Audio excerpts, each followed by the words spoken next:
पितृपक्षामध्ये रोज संध्याकाळी महिलांनो मी तुम्हाला सांगते त्या ठिकाणी दिवा लावायचा आहे. दिवा कसा लावायचा, हा दिवा लावल्यामुळे काय फायदे होणार आहे, ही सगळी अतिशय महत्त्वाची माहिती मी तुम्हाला आजच्या व्हिडिओमध्ये देणार आहे. पितृपक्षामध्ये रोज जर तुम्ही संध्याकाळी हा दिवा लावला तर आपले पितृ आपल्याला भरभरून आशीर्वाद देतात. सगळ्यात पहिले म्हणजे बघा, या पितृपक्षामध्ये आपल्याला सेवा का करायची असते. पित्रांचं स्मरण आपल्याला या 15 दिवसांमध्ये करायचं असतं. त्या पित्रांच्या स्मरणार्थ काही गोष्टी, उपाय, सेवा हे आपल्याला करायचे असतात. ते पित्र म्हणजे जे आपल्यामध्ये आज नाहीये, आपले पूर्वज होऊन गेलेले, त्यांना आपण पित्र म्हणतो. तर हे पित्र या पितृपक्षाच्या 15 दिवसांमध्ये आपल्या घराजवळ, कुटुंबातील व्यक्तींजवळ घुटमळत असतात. पितृपक्षामध्ये आपले पूर्वज कोणत्या ना कोणत्या रूपामध्ये पृथ्वीवर येतात. आणि बघा, आपल्या घरावर कोणी काही मागायला आलं, कुत्रं आलं, गाय आलं, मुंग्या घरामध्ये झाल्या, तरी पण तुम्ही या पितृपक्षामध्ये अशा मुख्य जनावरांना अजिबात मारू वगैरे नका. त्यांना आपल्या दारामध्ये जे कोणी येईल त्याला तुमच्या यथाशक्तीने तुम्ही खायला द्या, पाणी द्या, जे काही शक्य असेल ते तुम्ही द्या. आणि महत्त्वाची गोष्ट म्हणजे पितरांच्या श्राद्ध तिथीला तुम्हाला, तुमच्या जे पित्र आहे त्यांच्या श्राद्ध तिथीला तुम्हाला श्राद्ध घालायचं आहे. जर तुम्हाला श्राद्ध तिथी माहीत नसेल तर सर्व पितृ अमावस्येला तुम्हाला सगळ्यांच्या नावाने घास घालायचा आहे.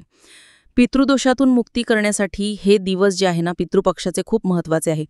आता तुम्ही म्हणाल, ताई पितृदोष कसा असतो, ते कसं काय ओळखायचं, मी याचा एक सेपरेट व्हिडिओ पण बनवलेला आहे.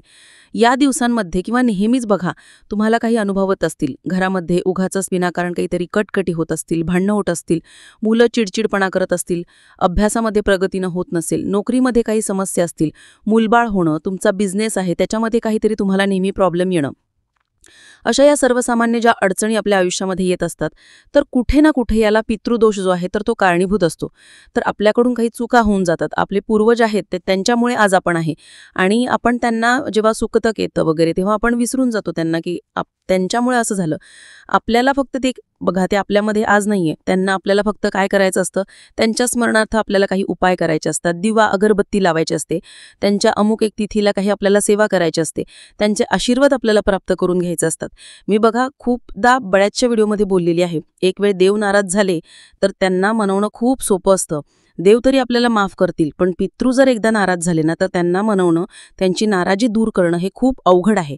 आणि पितृदोष जर आपल्याला लागला तर केलेल्या देवाच्या सेवेचं पण शून्य फळ मिळतं.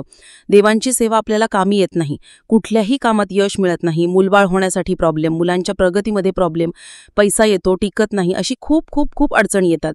मग आपण त्यावेळेस काय करतो, ह्या ज्योतिषाकडे जा, पत्रिका दाखवा, ही पूजा करा, ती पूजा करा, अगदी पैसे 20-30 हजार रुपये देऊन आपण पूजा करतो.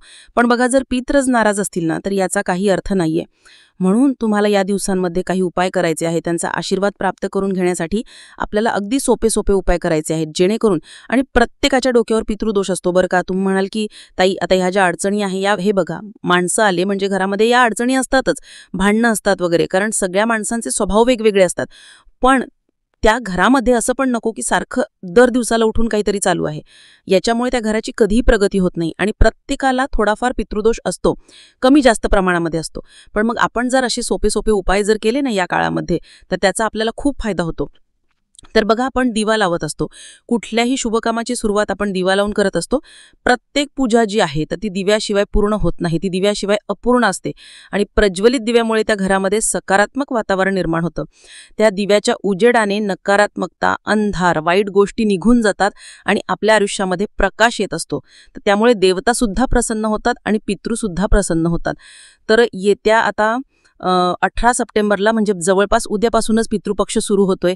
या दिवसांमध्ये तुम्हाला दिवा लावायचा आहे. पितरांचा आशीर्वाद प्राप्त करून घेण्यासाठी योग्य दिशेला, योग्य पद्धतीने हा दिवा लावायचा आहे.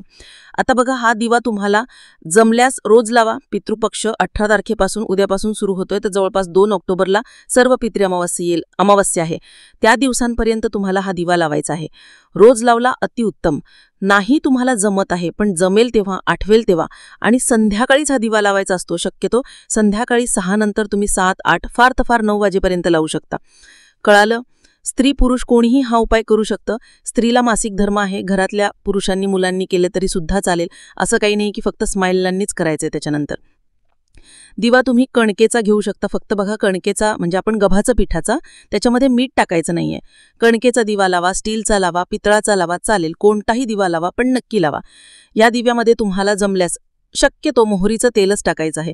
ताई मोहरीचं तेल नाहीये, तुम्ही मग तूप टाकू शकतात. गाईच्या तुपाचा दिवा आपण लावतो तर एक तर मोहरीचं तेल किंवा तूप आणि त्यामध्ये अगदी चिमूटभर काळे तीळ टाकायचं आहे.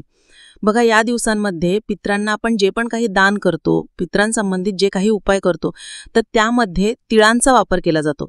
कारण का, काळे तीळ टाकून जर आपण दान केलं तर ते पितरांपर्यंत पोचतं. जे उपाय आपण काळे तीळ टाकून करतोय तर ते पितरांना लागू पडतात असं म्हटलं जातं. म्हणून दिव्यामध्ये अगदी 4 ते 5 दाणे तुम्हाला काळे तीळ टाकायचे आहे.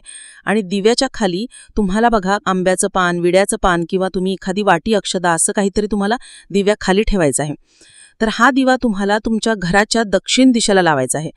तर आमचं दक्षिण दिशेला हे आहे ते आहे, काही असेल, तुमची खिडकी आहे, तुमची गॅलरी आहे, तुमचं कपाट आहे, काही असेल, थोडीफार तर एवढीशी जागा तुमच्या दक्षिण दिशेला असेलच. तर दक्षिण भिंतीला, तर समजा ही दक्षिण दिशा आहे, दिवा असा लावायचा आहे. दिव्याची वात दक्षिणेकडून करून तुम्हाला लावायची आहे. दिव्यामध्ये मोहरीचं तेल किंवा तूप टाकून थोडेसे काळे तीळ टाकायचे आहे आणि दिवा लावल्यानंतर तुम्हाला दिव्याला नमस्कार करायचा आहे. पितरांचं स्मरण करायचं आहे. त्यांना आपल्याला थँक्यू म्हणायचं आहे की आज आम्ही जे काही आहोत, जेवढी आम्ही प्रगती केली आहे ती तुमच्या आशीर्वादामुळे केलेली आहे. असाच आशीर्वाद, असाच तुमचा आशीर्वादाचा हात आमच्या डोक्यावर नेहमी असू द्या. आमच्याकडून काही चूक भूल झाली असेल तर आम्हाला माफ करा, असं तुम्हाला पितरांना मन भरून तुमच्या मनामध्ये जे येईल, अगदी संस्कृतमधून स्तोत्र मंत्र पाहिजे असं काही नाहीये, मनापासून तुम्ही तुमच्या भाषेमध्ये पितरांना तुम्हाला प्रार्थना करायची आहे. आणि दक्षिण दिशेला तुम्ही रोज, या पितृपक्षात तर रोज तुम्ही दिवा लावा. खूप हा दिसायला अगदी सोपा उपाय आहे. तुम्ही म्हणाल एवढं केल्यामुळे एवढं होतं का? बघा, वाईट वेळ आली ना मग आपल्याला देव आठवतात, उपाय तपाय पूजा आपण करतो, पण मग या अशा सोप्या गोष्टी आहे, याला आपण कंटाळा करतो आणि आपला विश्वास होत नाही. पण तुम्ही करून बघा, 100% तुम्हाला परिणाम चांगले दिसायला लागतील की पहिले असं होत होतं पण आता असं होतंय. चांगले तुम्हाला अनुभव जे आहे यायला लागतील, चांगले दिवस तुम्हाला यायला लागतील. तर दक्षिण दिशेला तर लावायचाच आहे. या व्यतिरिक्त तुम्हाला उत्तर आणि पूर्व कोपरा जो आहे, उत्तर दिशा आणि पूर्व दिशेचा कोपरा म्हणजेच शक्यतो तिथे ईशान्य कोपरा येत असतो. तर ईशान्य कोपऱ्यात सुद्धा बऱ्याच जणांचं तिथे देवघर असतं. तर ईशान्य कोपऱ्यात सुद्धा तुम्ही गाईच्या तुपाचा दिवा लावला तर देवांचे सुद्धा भरभरून आशीर्वाद मिळतात. घरातल्या आर्थिक समस्यांपासून आपल्याला मुक्त होण्यासाठी मदत होते. यासोबतच आपले पित्र सुद्धा आपल्यावर प्रसन्न होतात आणि आपल्या सगळ्या मनोकामना पूर्ण होतात. बघा, दक्षिणेला तर लावायचंच आहे, पण अजून जर तुम्हाला वेळ असेल तर तुम्ही ह्या गोष्टी करू शकतात. ह्या ज्या आता पुढच्या मी तुम्हाला ज्या ठिकाणी दिवा सांगणार आहे, तर जमतील तर नक्की करा. पण नाही जमते तर कमीत कमी मी जसं पहिलं सांगितलं तुम्हाला, पहिला उपाय की दक्षिणेला, तर तो तर तुम्हाला लावायचाच आहे. यानंतर पिंपळाच्या झाडाखाली बघा, अमावस्या पौर्णिमेला तुम्ही बघितलं असेल, तुम्ही स्वतः केलं पण असेल, पिंपळाच्या झाडाखाली बरेच जण दिवा लावतात. पिंपळाच्या झाडाला हळद कुंकू अक्षता अर्पण करायचे आहे आणि पिंपळाच्या झाडाखाली तुम्हाला दिवा लावायचा आहे. कारण पिंपळाच्या झाडामध्ये साक्षात भगवान विष्णू आणि आपल्या पितरांचा वास असतो. म्हणून तुम्हाला पिंपळाच्या झाडाखाली तुपाचा दिवा लावायचा आहे. पिंपळाच्या झाडाला हळद कुंकू अक्षता अर्पण करून पाणी अर्पण करायचं आहे, प्रदक्षिणा मारायची आहे, दिवा लावायचा आहे. याच्यामुळे आपले पित्र आपल्याला आशीर्वाद देतातच आणि पितृदोषातून मुक्तता मिळण्यासाठी, पितृदोष डोक्यावरचा कमी करण्यासाठी या उपायाचा तुम्हाला खूप फायदा होईल. यानंतर बघा, घरातला किचन रूम जे स्वयंपाकघर आहे तिथे अन्नपूर्णा देवतेचा वास असतो. तर आपल्या पूर्वजांना प्रसन्न करण्यासाठी तुम्हाला स्वयंपाकघरामध्ये दिवा लावायचा आहे. तुम्ही अगदी ओठ्यावर लावला गॅसजवळ तरी पण चालेल, किंवा शक्यतो पिण्याच्या पाण्याचे जे स्रोत आहे, म्हणजे तुम्ही फिल्टर ठेवतात, काही ॲक्वागार्ड वगैरे जे आहे माठ भरून ठेवतात, जे पण काही ज्याच्यातनं तुम्ही रोज पाणी पितात, त्या पाण्याच्या स्रोताजवळ तुम्हाला एक दिवा लावायचा आहे. सांगितल्याप्रमाणे तसाच दिवा लावायचा आहे. यामुळे माता लक्ष्मी, अन्नपूर्णा मातेचा भरपूर आपल्याला आशीर्वाद मिळतो त्यांचा, आणि पित्र यामुळे खुश होत असतात, पितरांचा आशीर्वाद मिळत असतो. यानंतर अजून सगळ्यात महत्त्वाचं म्हणजे मुख्य दरवाजाजवळ बघा, कोणीही आपल्या घरामध्ये येतो जाता ते मुख्य दरवाजाने येतं. काही वाईट गोष्टी, संकट जे आहे त्याला आपला मुख्य दरवाजा खूप कारणीभूत असतो. घराचं प्रवेशद्वार हे आपल्यासाठी खूप खूप खूप महत्त्वाचं असतं, घराचा घराचा प्रवेशद्वार. तर बघा, आपल्याला या पितृपक्षामध्ये मुख्य प्रवेशद्वार स्वच्छ छान ठेवायचं आहे. त्याच्यावर हळद कुंकू आणि स्वस्तिक काढायचं आहे. बाजूला 2 रेषा स्वस्तिकच्या मध्ये 4 थेंब जे आहेत ते द्यायचे आहे तुम्हाला. संध्याकाळी तुमच्या मुख्य दरवाजाच्या बाहेर तुम्हाला, जसं आपण दिवाळीला पांती लावतो त्याचप्रमाणे तुम्हाला मोहरीच्या तेलाचा तुम्हाला दिवा लावायचा आहे. यामुळे वाईट गोष्टी ज्या आहेत त्या आपल्या घरापासून दूरच राहतात. माता लक्ष्मी आपल्या घराकडे खेचली जाते. माता लक्ष्मीचा आणि आपल्या पितरांचा आपल्याला भरभरून आशीर्वाद मिळतो. भरपूर आरोग्य, सुख, संपन्नता जी आहे तर ती आपल्या घराला मिळते. तर असे हे तुम्हाला दिवा जो आहे तर या प्रकारे तुम्हाला लावायचा आहे. नाही तुम्हाला बाकी ठिकाणी जमत पण दक्षिण दिशेला मी जसं सांगितलं तर तिकडे तुम्हाला दिवा लावायचाच आहे. आणि बाकीच्या पण मी अगदी सोप्या ठिकाणी सांगितलेलं आहे, तिथे पण तुम्ही लावू शकता. जमेल तेवढं जास्त वेळेस तुम्ही हा दिवा लावा. भरभरून सुख आनंद मिळण्यासाठी हा अतिशय प्रभावी उपाय आहे. आणि बघा कधी कधी वाटतं की खरंच असं केल्यामुळे होत असेल का. तुम्ही करून बघा यावेळेस आणि 100% तुम्हाला त्याचे अनुभव येतील, चांगले अनुभव यायला लागतील, चांगल्या गोष्टी तुमच्या घरामध्ये घडायला लागतील. तर बघा हा दिव्याचा अतिशय सोपा उपाय मला तुमच्यापर्यंत पोहोचवायचा होता. ही माहिती तुम्हाला आवडली असेल तर व्हिडिओला लाईक करा, शेअर करा. आपल्या चॅनलवर नवीन असाल तर सबस्क्राईब नक्की करा. धन्यवाद. श्री स्वामी समर्थ.